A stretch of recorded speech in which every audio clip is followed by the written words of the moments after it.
ঢকঢক করে পানি গিলছে 4 বছর বয়সী ওরাংওটাং ক্লোই। তীব্র গরমে ছায়াই এখন শেষ ভরসা গন্ডারদের। চিড়িয়াখানার পশু পাখিদের এই ত্রাহি ত্রাহি অবস্থায় বলি দিচ্ছে জলবায়ুর রুদ্ররূপ।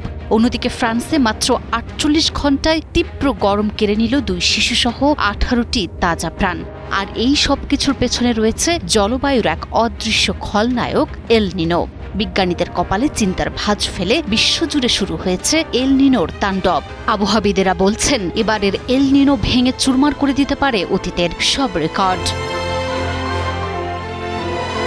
ইউরোপের বুক চিরে বয়ে যাচ্ছে আগুনের হলকা। জার্মানি, ইতালি, স্পেন কিংবা ফ্রান্স তাপমাত্রার পারদ চড়চড় করে ছুঁয়ে গেছে 35 থেকে 40 ডিগ্রি সেলসিয়াস, কোথাও আবার তারও বেশি।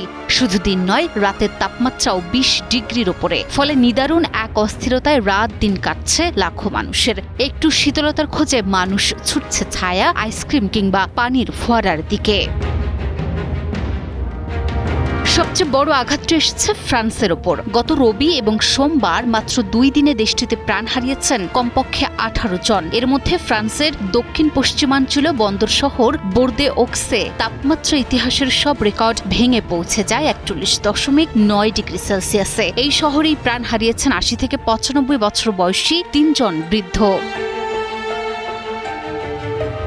তবে সবচেয়ে বড় ট্র্যাজেডি ঘটেছে দক্ষিণ পূর্বাঞ্চলীয় জেলা কার্পেন্ট্রাসে। তীব্র গরমে গাড়ির ভেতর আটকে পড়ে শ্বাসরোধ হয়ে মারা গেছে 2 এবং 4 বছর বয়সী 2টি নিষ্পাপ শিশু। বাকি 13 জনের মৃত্যু হয়েছে পানিতে ডুবে।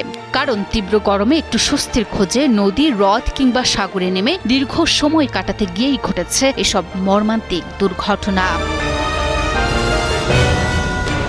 এল নিনোর এই অভিশাপ থেকে মুক্তি নেই কারো। একদিকে গাজার তপ্ত তাঁবুতে থাকা বাস্তুচ্যুত মানুষগুলো গরমে হাপিত্তেশ করছে, অন্যদিকে আটলান্টিকের ওপারে নিউইয়র্ক সিটিতেও জারি হয়েছে জরুরি সতর্কতা। তাপমাত্রা নিয়ন্ত্রণহীনভাবে বাড়তে থাকায় শহরের মেয়র মামদানি বাইরের কর্মীদের সুরক্ষায় নতুন তাপ সুরক্ষা ব্যবস্থা নির্দেশ করতে বাধ্য হয়েছেন। জলবায়ুর এই রুদ্ররূপ কেবল মানুষই নয়, হাহুতাশ করছে বোবা প্রাণীরাও। চিড়িয়াখানার খাঁচায় খাঁচায় এখন শুধু বাঁচার আকুতি। জার্মানির ডর্টমুন্ড চিড়িয়াখানায় 4 বছর বয়সী ওরাংওটাং ক্লোইকে দেখা গেছে ঢকঢক করে বোতল থেকে পানি গিলতে। ছায়ায় ক্লান্তি দূর করার চেষ্টা করছে গন্ডার। কারণ গন্ডারদের শরীরে ঘাম গ্রন্থি নেই, তাই এই তাপে তাদের ঝুঁকি সবচেয়ে বেশি।